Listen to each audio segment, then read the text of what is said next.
I remember the sound first. It wasn't loud, not like the movies. Just a sharp crack that sliced through the summer air like a whip. And for a second, everything stood still.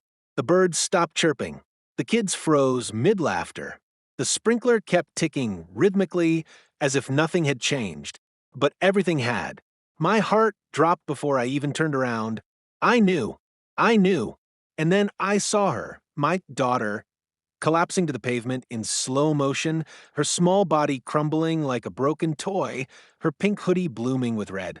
My legs gave way, and I screamed her name, louder than I'd ever screamed anything in my life, louder than the sirens that hadn't yet arrived, louder than the gasps from the neighbors who stood stunned on their manicured lawns. She didn't move. Her wheelchair tipped sideways, one wheel still spinning, as if trying to rewind time. And there, just a few feet away, stood Karen, our HOA president, her perfectly ironed blouse immaculate, except for the gun in her trembling hand, still smoking. And she didn't look scared. She looked satisfied, her lips curled, not in shock or guilt, but like she meant it. "I warned you," she said, voice low but deliberate, like she had rehearsed this line. My knees hit the concrete as I crawled to my daughter, my hands shaking, pressing against the wound, begging her to stay with me, whispering over and over, "Mommy's here, baby, hold on." Blood soaked my jeans. Her pulse was fading. Neighbors started moving then, phones dialing 911, someone yelling to grab towels, a man shouting at Karen to drop the gun. But she didn't. She stood there like a statue carved out of cold hatred, her eyes still locked on my daughter as if she were the problem. The world blurred. I could barely see through my tears as the flashing red and blue lights finally cut through the chaos, as officers swarmed the scene, shouting commands, hands on weapons, trying to make sense of something that should have never happened. I couldn't speak, couldn't move, couldn't breathe. I just kept holding my daughter, rocking her gently, trying to block the blood with my bare hands, trying to hold her soul inside her body a moment longer. "Please don't go," I whispered. Not like this. Not to her. Somewhere behind me, I heard Karen being handcuffed. She protested. Of course she did. I was defending myself. She cried, her voice suddenly shrill, cracking like the shot that started it all. She shouldn't have been there. I told them. I warned them. She kept saying that word, warned, like she was the victim. Like my child deserved it. Like this was justice. But it wasn't. It was murder. Cold, calculated, and wrapped in the language of rules and order. My daughter hadn't even turned 10. She couldn't run, couldn't jump, but she could light up a room with her smile. And now, she lay limp in my arms, her light fading, because one woman decided she didn't belong. I don't remember who pulled me away, who finally took her from my arms and carried her to the ambulance, or who covered my face as I screamed into the pavement, broken. I only remember her blood on my hands, sticky and warm, refusing to wash away. That stain still haunts me. That day still plays on loop in my head, over and over, no pause, no mercy. The playground was supposed to be safe. Our neighborhood was supposed to be quiet. I never imagined it would be the setting of my worst nightmare. And Karen? She lived next door, smiled at us every day, pretended to care. But behind her HOA badge was something darker, something that watched, judged, hated. And when it snapped, it took my daughter from me. People always ask me what happened. How did it go so far? How could a neighbor shoot a disabled child over a dispute that started with a playground swing? And honestly, I still don't know. All I know is that I wake up every day wishing it was just a nightmare. But it's not. This is my reality. And this is how it began. Before the blood, the heartbreak, and the headlines, there was just us, me and my little girl, Amelia, my miracle, my heartbeat, the one person who gave my life meaning when everything else had fallen apart. Amelia came into this world on a stormy Thursday, 3 weeks early and weighing just over 4 pounds. The doctors told me not to expect much. They said things like low oxygen at birth, neurological complications, and developmental delays. One even had the nerve to say, "You need to prepare for a life of limitations." But they didn't know her. They didn't know the fight in her tiny chest or the fire behind those big brown eyes. From day one, Amelia was determined to defy everything written against her. She couldn't walk like other kids. Her legs didn't move the way she wanted them to. But her mind, oh God, her mind was a kaleidoscope of color and imagination. She would draw things I couldn't believe, tell stories that made me forget the reality we were living in. Every challenge thrown at her, therapy, surgeries, wheelchairs, cruel stares, she met it with a smile. Not because it was easy, but because she knew she had me and I had her. We were a team. Her father left when she was 2, said he couldn't handle the weight of a broken future, as if Amelia was some burden he didn't sign up for. But I didn't need him. I just needed her. I worked 2 jobs, one at the diner during the day and another cleaning offices at night just to afford the medication, the specialized braces, and the therapy sessions insurance wouldn't cover. I didn't sleep much. I didn't go out. Every cent I made went into building a better life for her, even if it meant I had nothing left for myself. We lived in a cramped apartment in a noisy part of town for most of her early years, where sirens were more common than silence, and where playgrounds had more broken bottles than swings. But Amelia never complained. Not once. She'd say, "Mommy, we're rich in love," and I'd smile through the tears I didn't want her to see. She deserved more. So, when I finally got promoted to a full-time admin position at a law firm with benefits and weekends off, it felt like our miracle had finally arrived. I scraped together every dollar, maxed out every favor, and managed to get us approved for a modest single-story home in a quiet HOA-managed suburban neighborhood. It was called Willow Ridge, the kind of place with neatly trimmed lawns, monthly potlucks, and kids playing in the cul-de-sac till the streetlights flickered on. It looked like a picture straight out of a family magazine. I remember crying when we signed the papers, not out of stress, but relief. Finally, a backyard. Finally, a neighborhood that felt safe. Finally, Amelia could have the life she deserved. We moved in on a sunny afternoon in late spring. Amelia wheeled herself down the smooth sidewalk like it was a red carpet. She kept giggling, saying how quiet it was and how she wanted to paint the mailbox to look like a fairy castle. The neighbors smiled and waved. Some brought over welcome baskets. It felt normal. Too normal. The first few weeks were bliss. Amelia loved the little community garden, the birds that gathered near the porch, and especially the park just 2 blocks away. She made fast friends with a few kids on our street, Layla, who loved painting, and Sammy, who always helped push her wheelchair up the little hill toward the swings. She felt included. That meant everything to me. I started sleeping better, started baking again, started remembering what it felt like to breathe without waiting for the next crisis. But then came Karen. We met her during the first HOA meeting. She was pristine. Hair always tight, lipstick always perfect, and attitude wrapped in a smile that never reached her eyes. She introduced herself as the HOA president and quickly let me know that Willow Ridge has high standards. At first, I thought she was just particular, a little intense, maybe, but harmless. But over time, the warnings began. First, she left a note on our door saying our mailbox didn't fit community aesthetics. Then it was complaints about the ramp I installed. She said it violated community design guidelines. I provided the documentation proving ADA compliance, but that didn't stop her from trying to fine us. When I installed a custom swing in the backyard, so Amelia could feel the breeze on her face like other kids, Karen reported it as unsightly equipment. She wasn't just picky, she was territorial. But still, I tried to be polite. I tried to play nice. I thought maybe she just didn't understand. Maybe she'd come around. Maybe, just maybe, this was still a place where Amelia could flourish. But the truth is, Karen didn't want my daughter here. Not because of anything she did, but because of who she was. Amelia didn't fit Karen's perfect picture.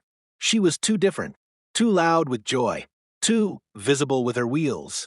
I overheard Karen once tell another neighbor, "People like that belong in care facilities, not family neighborhoods." That sentence made my blood run cold. It wasn't just ignorance, it was hate wrapped in HOA rules and bureaucracy. I reported it. No one did anything. I begged the board to take action. They shrugged it off. She's just strict, they said. Don't take it personally. But it was personal. Every sideways glance, every passive-aggressive letter, every time Karen stepped just a little closer to our yard with that judgmental scowl. Still, I held on to hope. I told Amelia to smile and be strong. I told myself that love was stronger than hate, that community meant something, that people were better than this. But deep down, I knew the air had shifted. The quiet that once felt peaceful began to feel oppressive, like we were being watched, judged, sized up. And as much as I wanted to deny it, I began to realize that this neighborhood, this safe place I had fought so hard to give my daughter, was no sanctuary. It was a battleground, and my daughter, my brave, beautiful girl, was about to become its target. Karen wasn't just a neighbor, she was a force of nature wrapped in pastel blouses and pearl earrings, a walking policy manual with a clipboard in one hand and judgment in the other. From the moment we moved into Willow Ridge, she made her presence known. She introduced herself before we had even unpacked the boxes, standing rigidly on our front porch with her signature tight-lipped smile, her perfectly manicured fingers wrapped around a copy of the community guidelines. "Welcome to Willow Ridge," she said, handing me the thick booklet like it was some sacred text. "We take pride in order, appearances, and tradition here. You'll find everything you need to stay compliant." Compliant. That word never sat right with me. But I smiled, thanked her, and assumed it was a one-time interaction. I was wrong. Within the first week, we received our first friendly reminder from the HOA, typed, laminated, and hand-delivered by Karen herself, informing us that our trash bins were placed 3 inches too far from the curb on collection day. 3 inches. I measured. That was the beginning.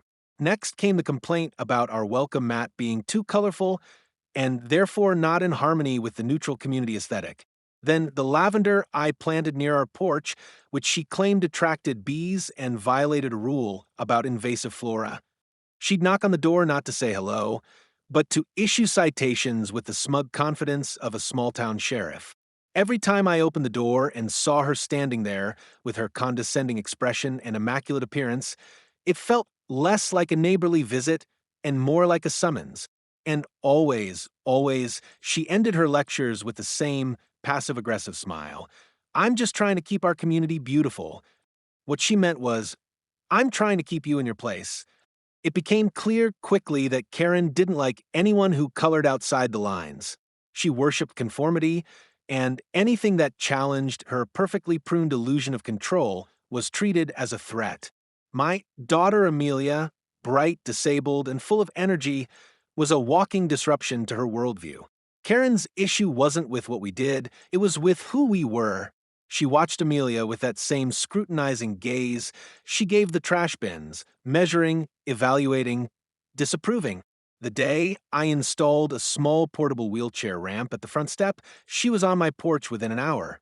"That wasn't pre-approved," she said, arms crossed tightly. "All external modifications must go through the Architectural Review Committee." I told her it was medically necessary, ADA compliant, and temporary. She stared at me and replied, "Rules are rules, sweetheart." Sweetheart. Like I was a clueless child inconveniencing her neat little world. I filed a formal notice with the HOA citing federal accessibility laws. The board said they'd review it. Nothing changed. Then there was the 4th of July barbecue, a neighborhood event where families brought lawn chairs and sparklers and kids played until dark.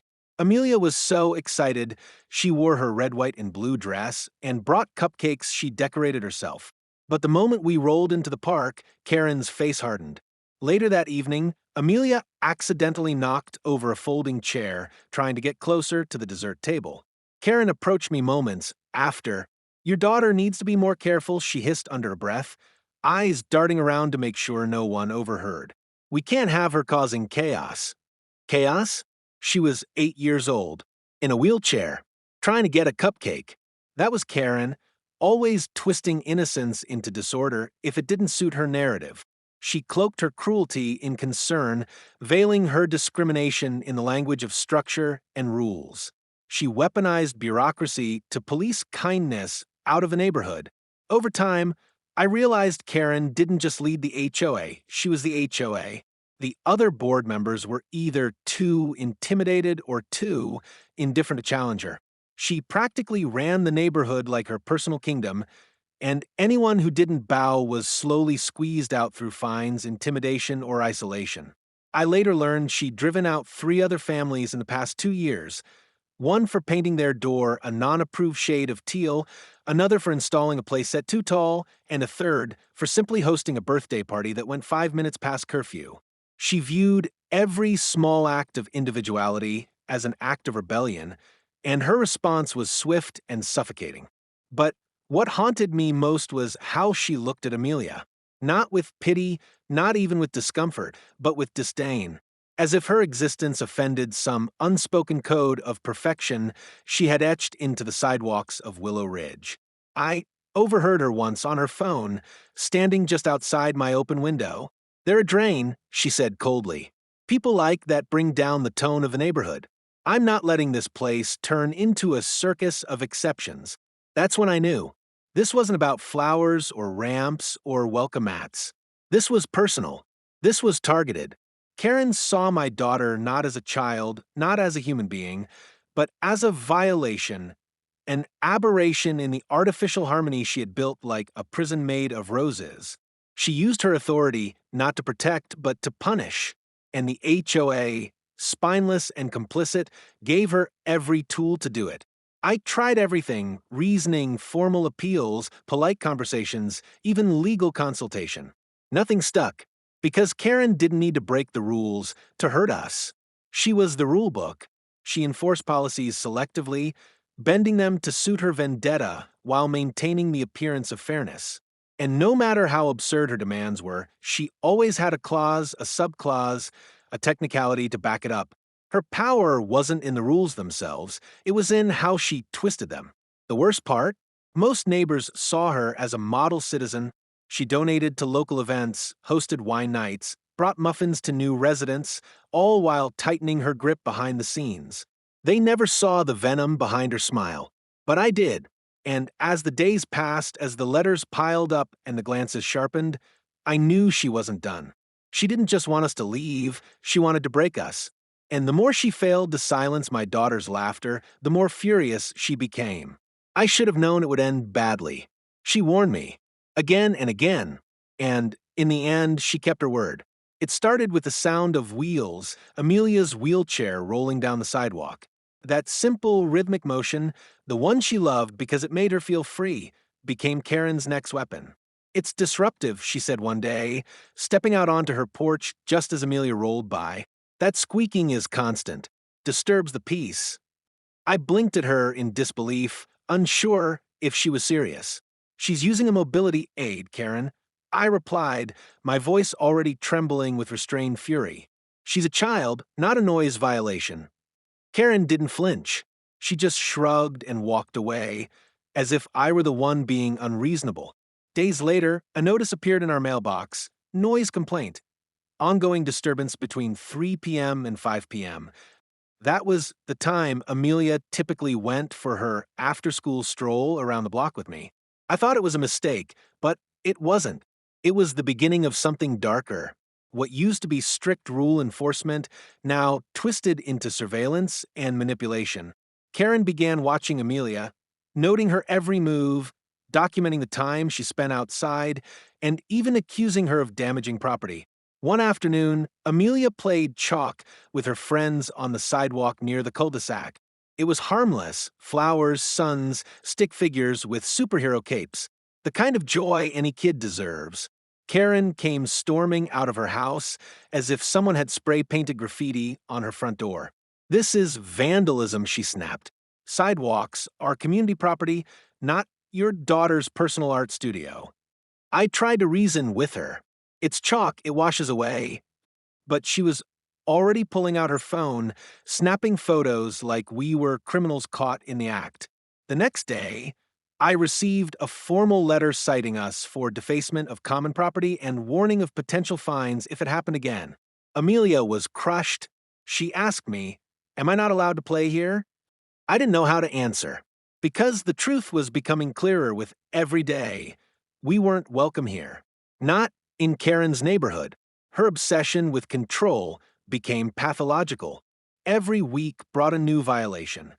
Our trash can wasn't brought in quickly enough, the wind chime on our porch was a source of audio disruption, the garden stones Amelia painted were unauthorized decoration.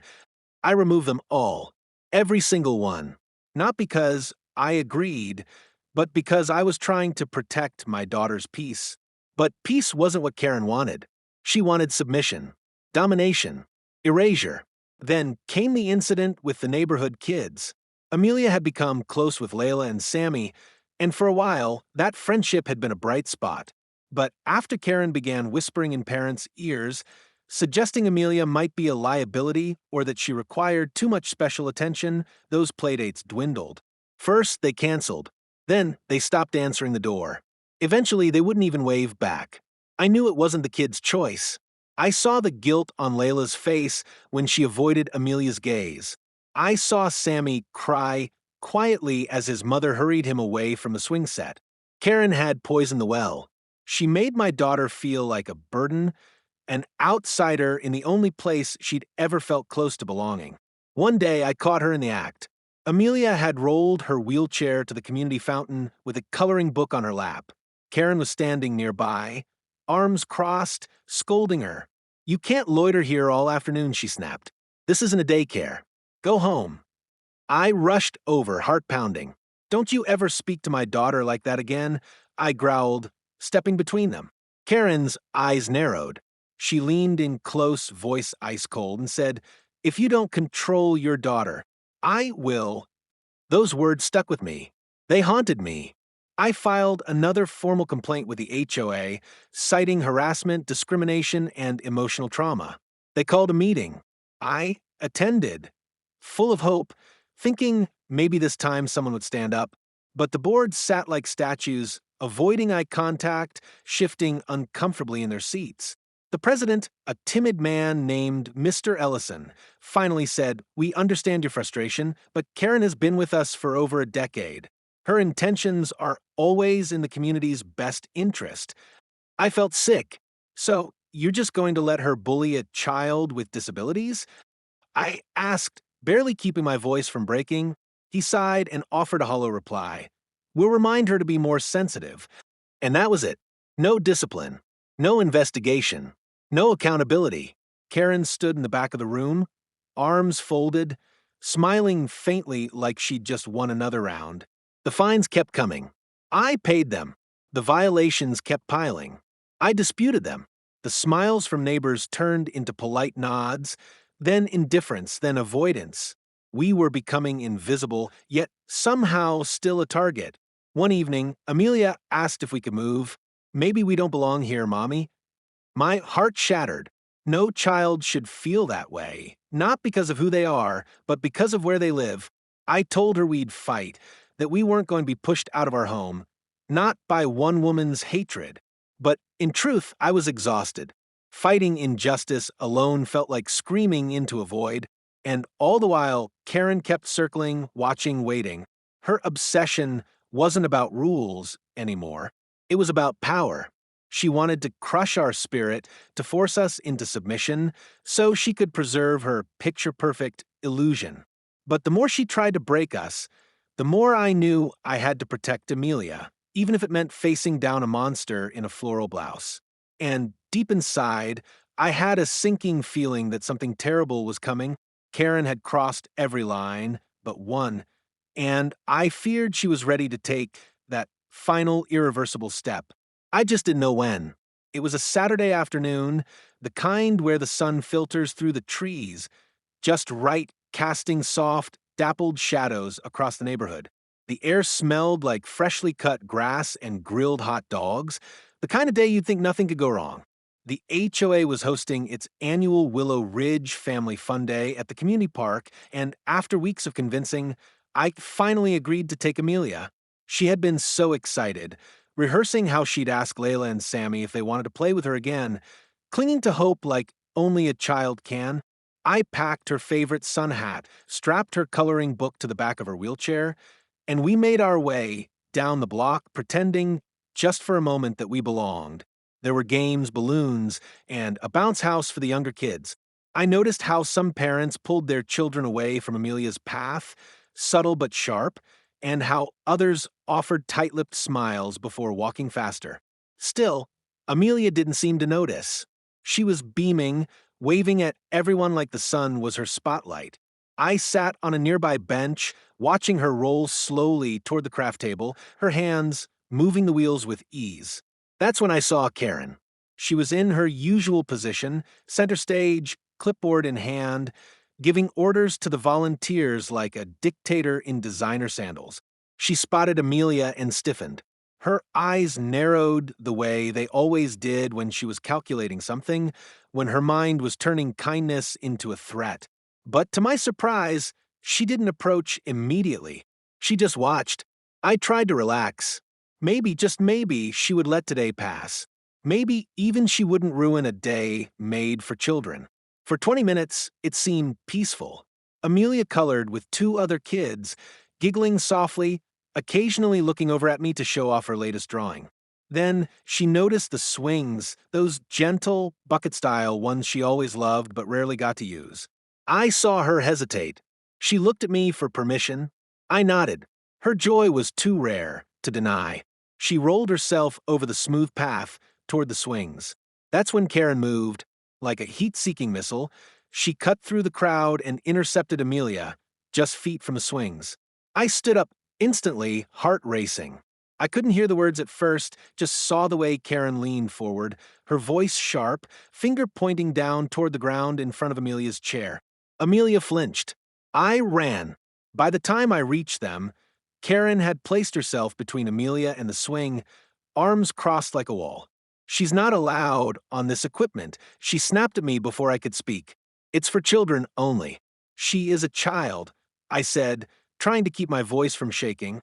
"She's 8 years old, Karen. This playground is for able-bodied children," she hissed, lowering her voice. "We can't have her blocking the swing path or becoming a liability." Amelia looked up at me confused, hurt. "I just wanted to swing, Mommy." I knelt down, choking back tears. "I know, baby. It's okay." But it wasn't okay. Nothing about this was okay. "Back away," Karen said suddenly. "If she damages this equipment, the HOA will hold you personally responsible." That's when I lost it. "Don't you dare threaten us," I barked. "You've bullied my daughter enough. She has every right to be here, to play, to feel normal for once in her life." People had begun to gather. A few parents were watching, others pretending not to hear. Karen, sensing the attention, quickly shifted her tone. "I'm only concerned for her safety," she said louder, as if reading from a script. "We just want to prevent any unfortunate incidents." She made it sound so official, so reasonable. I looked around. No one said anything. A few averted their eyes. One mother grabbed her son's hand and walked away. No one stood up for us. Not a single person. I pulled Amelia gently away, wheeling her back toward the bench. She didn't cry. She just sat there, eyes blank, her hands still gripping the push rims. I could see the humiliation sinking into her, the weight of being told, again, that she didn't belong.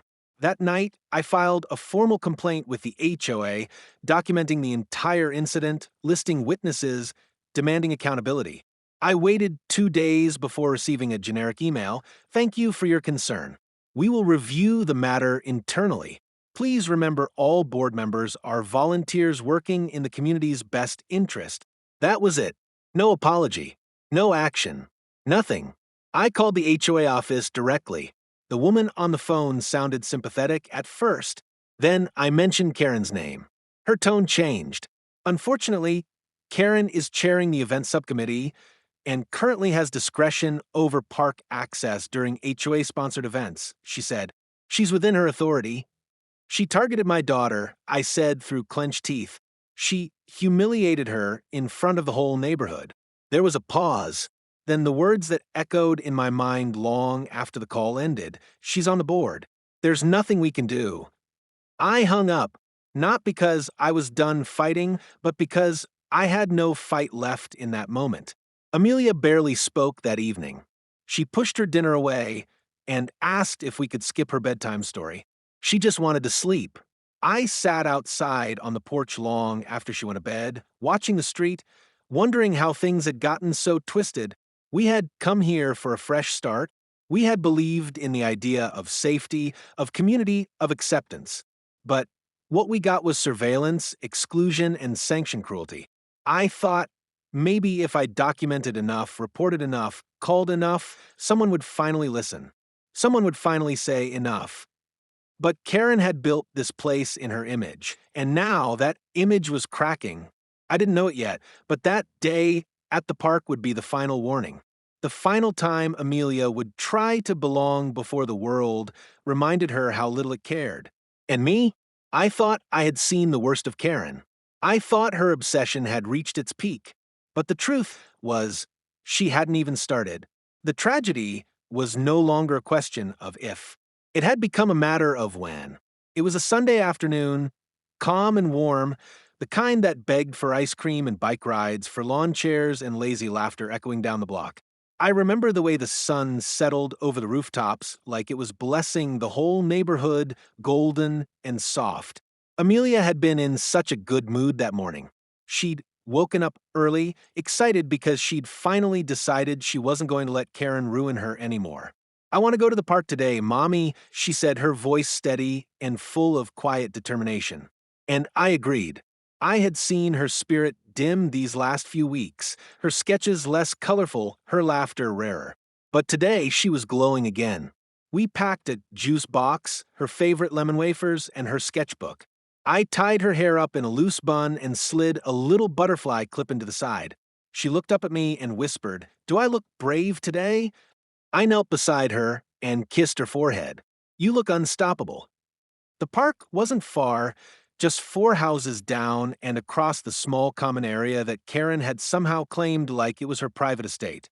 But today she wasn't in sight, and for a moment I allowed myself to breathe. Amelia rolled along the sidewalk with her sketchbook open in her lap, stopping every few feet to scribble birds or flowers. When we reached the park, she squealed in delight. Someone had tied a bunch of colorful ribbons to the swing set, left over from a birthday party the night before. She reached out, ran her fingers through them, giggling. "It looks like a rainbow jungle," she said. I stood back, smiling, watching her rediscovered joy, like it was a treasure hidden beneath all the hurt. A few kids were playing tag nearby. Their parents were chatting under the shade of an oak tree, sipping lemonade, half watching their children. For a while it felt okay, almost normal. Amelia wheeled herself over to the sandbox and began sketching a little boy playing with a yellow dump truck. She was so focused, tongue peeking out in concentration, that she didn't notice the front door of a beige house swing open. But I did. I saw her, Karen, standing on her porch, arms crossed, lips pursed, eyes locked on Amelia like a sniper sizing up a target. My heart skipped. I stood up, subtly positioning myself between her and my daughter. I hoped she'd stay on the porch, but of course she didn't. She began marching across the lawn, stiff, fast, straight toward us. Something about her walk made my stomach twist. It was different this time. She wasn't carrying a clipboard. She wasn't holding a violation notice. Her hands were empty but clenched. Her face wasn't angry. It was something worse. It was cold, calculated, mechanical. I reached for Amelia's chair handles, but it was already too late. Karen was upon us. "You need to get her out of here," she said in a voice so low it felt like a hiss. "This park is for residents, and I told you before, your child is a disturbance." I stepped in front of her. "We are residents, and this is a public space." "You've been warned," she snapped. "Warned too many times." I noticed her hand twitch toward her hip, and that's when I saw it, the black shape, half tucked under her cardigan. My brain didn't register it at first. A gun? No, she couldn't. She wouldn't. This was just another bluff. Just more intimidation. But then Amelia, sensing the tension, rolled slightly forward and said in her small, steady voice, "I'm not doing anything wrong." Karen's eyes flared. Her hand moved fast, and before I could scream, before I could grab my daughter, before I could breathe, there was a sound. A single, horrible crack that split the silence, open like lightning through glass. Time stopped. The children froze mid-step. Parents gasped. Birds fled from trees. And Amelia, my sweet, brave Amelia, jerked violently in her chair before falling sideways, slumping to the ground like a puppet whose strings had been cut. The sound that left my throat wasn't human. I dropped to my knees, scrambling to her side, blood pouring through her shirt, her small hands twitching, eyes fluttering, mouth barely moving. "Mommy," she whispered. "It hurts. No, no, baby, stay with me. Please, please stay with me." I sobbed, pressing my hands against the wound, shaking, screaming for someone to call 911, begging the world to stop spinning. Around us, chaos erupted. Parents pulled their children back. Someone yelled for towels. A man ran to block the entrance to the park. But Karen? Karen just stood there, calm, distant, gun still warm in her hand. And then she said it. Those words that will haunt me until the day I die. "I warned you." Like it was my fault, like she had earned this moment, like this was justice. I screamed at her, cursed her, told her I would never forgive her, but she didn't flinch. Not once. The police arrived within minutes. They tackled her to the ground, pried the weapon from her hand, cuffed her wrists, but even then, as they pulled her up and read her rights, she never looked away from me. Her eyes weren't sorry. They were satisfied, as if this nightmare was the conclusion she had been writing from the beginning. I rode in the ambulance with Amelia's blood soaking through my clothes, my hands shaking so hard I couldn't hold her fingers still. I kept whispering prayers, apologies, promises, but her eyes didn't open again. Not that day. Not the next. Everything after that was a blur. Machines, tubes, surgery, specialists, silence. And outside that hospital room, the news spread like fire. HOA president shoots disabled child. Reporters camped on lawns. Neighbors who never looked twice before now lit candles on our porch. The same people who let Karen thrive now cried for Amelia on Facebook. But none of it mattered. My daughter, my light, was barely holding on, and all I could do was sit there, helpless, broken, and listen to the faint beeping of machines reminding me she was still here. Barely. That shot didn't just shatter her body. It shattered everything. Our home, our safety, our faith in decency. And it left a wound in this neighborhood that no apology, no trial, no justice could ever mend. The days that followed the shooting were a blur of 4 drips, beeping monitors, whispered prayers, and sleepless nights beside Amelia's hospital bed, where I held her fragile hand and whispered promises that I wasn't even sure I could keep. Outside that sterile room, though, the world had erupted. The police had arrested Karen at the scene, but even that had felt reluctant, like they were arresting a respected school principal for a parking ticket, not a woman who had just gunned down an 8-year-old disabled child.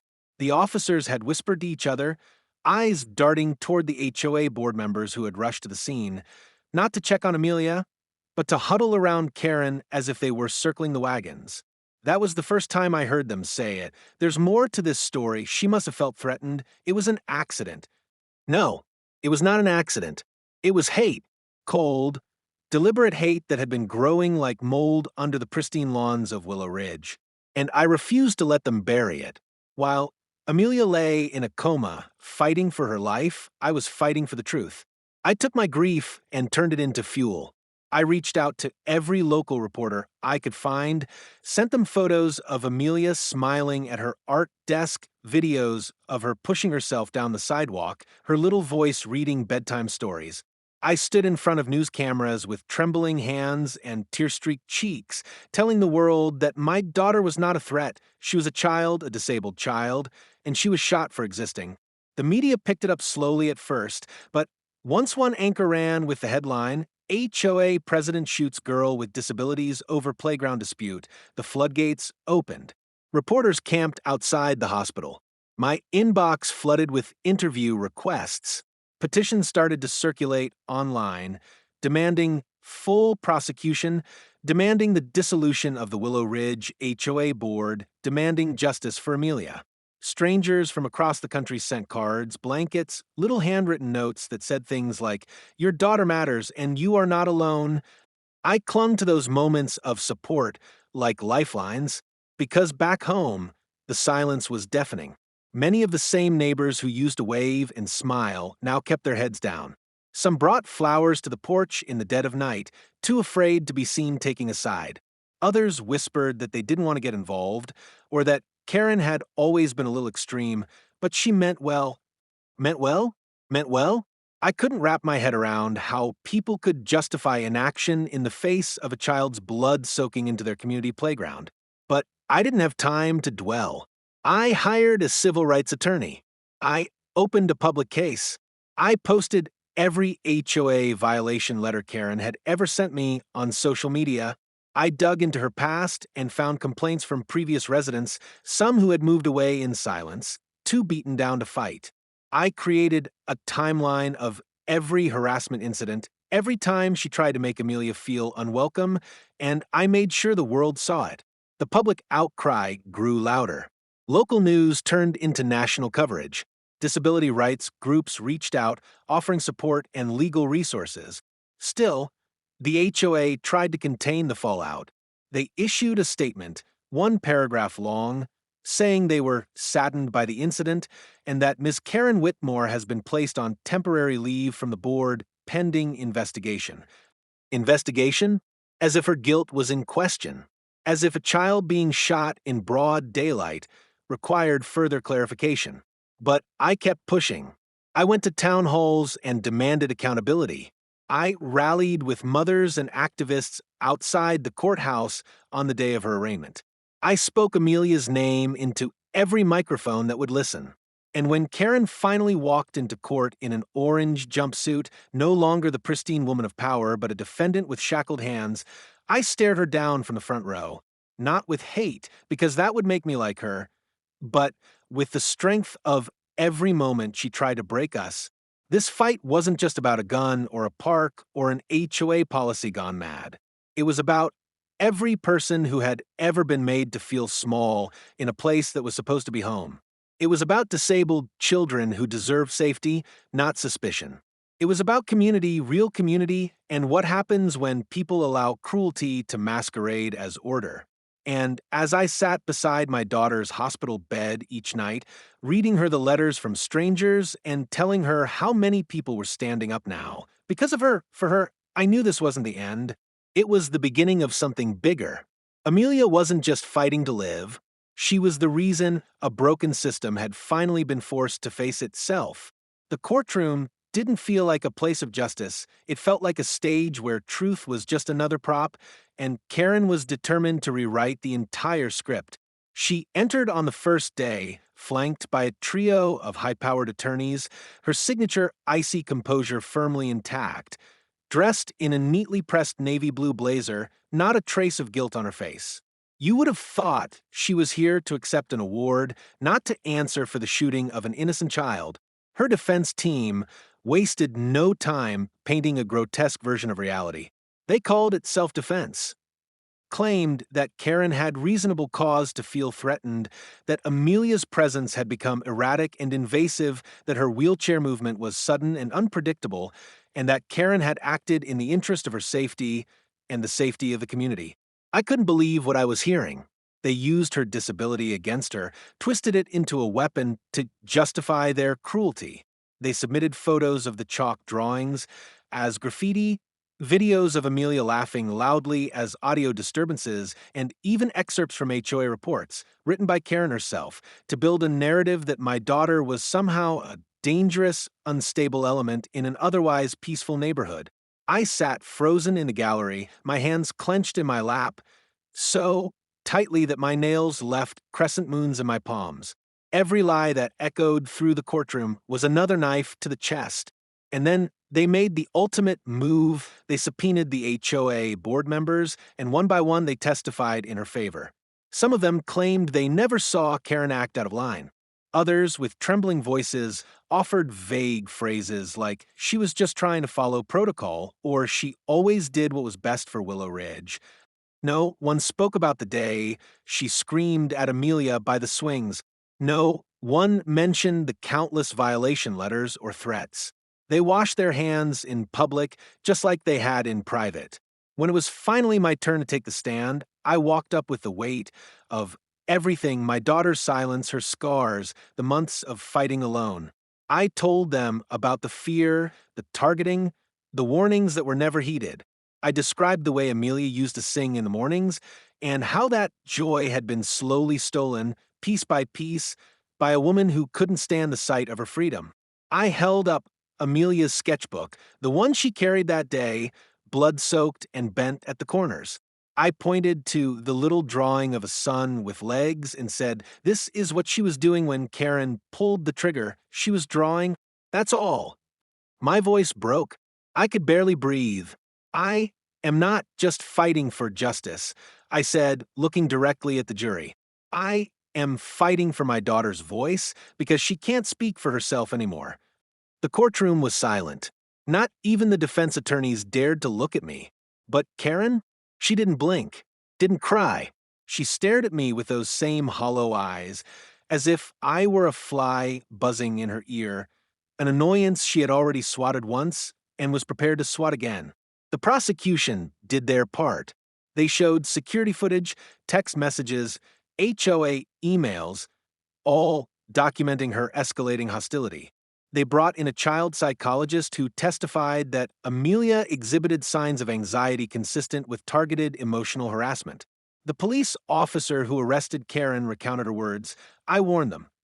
The prosecutor repeated that phrase again and again, turning it into a haunting refrain that hung over the courtroom like fog. "She didn't act in fear," he said. "She acted in control. She acted with contempt. And she followed through on a promise, a threat, that she made not once but multiple times." Still, the defense pressed on, arguing that Karen's years of community service proved she had no violent intent. They said the gun discharged accidentally, that it was meant to scare, not to harm. They even suggested that I had encouraged tension by refusing to comply with HOA procedures. It felt like being blamed for standing up while being punched, as if survival itself was the provocation. Every day in court felt like tearing open a wound and watching people debate whether it was deep enough to care about. I relived the shooting again and again, every replay more painful than the last. I watched my daughter's name become a point of contention. I listened as people dissected her life like it was evidence rather than a story of joy, resilience, and dignity. And finally, after weeks of arguments and expert testimonies, the jury was sent to deliberate. The hours felt like years. I sat in the hallway with Amelia's stuffed bunny in my lap, knees bouncing, prayers falling from my lips like raindrops. I didn't want vengeance. I wanted acknowledgement. I wanted the system to say once and for all, this was wrong. When the jury returned, I couldn't breathe. The foreman stood, eyes fixed on the paper in his hands. "We, the jury, find the defendant, Karen Whitmore, guilty." The air left my lungs in a sob. I buried my face in my hands and wept, not just for the verdict, but for every moment I thought no one would believe me, for every time Amelia was told she didn't belong, for every silence I was forced to swallow. Karen sat still, unmoving, her mouth slightly open in disbelief. For the first time, the mask cracked. Her attorneys leaned in, whispering furiously. But the damage was done. She was taken into custody, denied bail pending sentencing. The courtroom emptied slowly, reporters rushing outside to shout the headlines. I stayed behind, staring at the empty witness stand, the place where truth had finally spoken. It didn't bring my daughter back. It didn't erase the pain. But for a moment, the world had listened. The world had seen. And the woman who thought herself untouchable now sat behind bars, no longer protected by policy, power, or lies. Justice had spoken, but it was Amelia's silence that filled the room. To every mother, father, neighbor, teacher, or passerby who might be hearing this, please listen to me not as someone who stood on a courtroom floor or gave interviews on the news, but as a mother whose arms will never again feel the weight of her child falling asleep against her chest. This story isn't just about Karen or an HOA gone mad, or a courtroom drama that finally ended in a guilty verdict. This story is about silence. It's about every moment someone saw something wrong and said nothing. It's about Every neighbor who looked away, every board member who stayed quiet, every parent who pulled their child aside instead of standing beside mine. I know people tell themselves it's not their fight, that it's easier to keep the peace, to avoid confrontation, to not stir the pot. But when you choose comfort over conscience, you become part of the damage. Amelia was 8 years old. She loved drawing animals in spacesuits, making up silly songs, and pretending her wheelchair was a racing car. She was kind, funny, and endlessly brave. And she is now a symbol of everything that can go wrong when a community forgets its responsibility to protect the vulnerable, to speak truth to cruelty, to choose love over rules. I will never again get to hear her laugh in the hallway. I will never get to walk her into a classroom or dance with her in the living room. But maybe, just maybe, her story can make someone out there pause before they ignore that next injustice. Maybe the next time someone sees a child excluded, a neighbor mistreated, a policy abused, they won't stay silent. Maybe they'll remember that sometimes evil doesn't arrive with fangs and fire. It comes wrapped in rules, hidden in smiles, sitting on HOA boards, calling itself order. And if you are a mother like me, I beg you, never stop fighting for your child, even when the odds are stacked, even when the world tells you to back down. And to the neighbors, please don't just mow your lawn and close your blinds. Be better than the bystanders who let my daughter be hunted in plain sight. A neighborhood is not just houses and fences, it is people. It is how we look out for one another, or how we don't. The next time you see something wrong, say something. Don't wait. Don't assume someone else will. Don't wait until there's blood on the pavement and silence in a child's room. My daughter deserved better, and so do yours. If you're still here listening to this story, I want to thank you from the deepest place in my heart for giving my daughter's voice the attention it was so often denied in real life. But now, I need you to do more than just listen. I need you to act. Share this video. Let the world hear Amelia's story. Let it shake people out of their comfort zones. Let it be the spark that starts uncomfortable conversations in neighborhoods just like ours. Because trust me, Karen isn't the only one. She represents a culture that hides behind fences, behind bylaws, behind smiles that mask intolerance. We cannot change what happened to Amelia, but we can change what happens next for other children, for other families, for other mothers like me who are still being silenced. If you believe in justice, if you believe in kindness, if you believe that no child should ever feel like a threat just for being who they are, then let this be the line in the sand. Comment below. Tell us how this story made you feel, how your neighborhood treats its most vulnerable. Speak up, because silence is the soil where cruelty grows. And if you haven't yet, please subscribe to HOA Karen, our channel where we uncover real stories like this, stories that deserve light, justice, and awareness. Every share, every comment, every like is a step toward building a world where no child is ever made to feel small in their own home. Don't let Amelia's name fade into the noise. Let her story be the reason someone else is saved.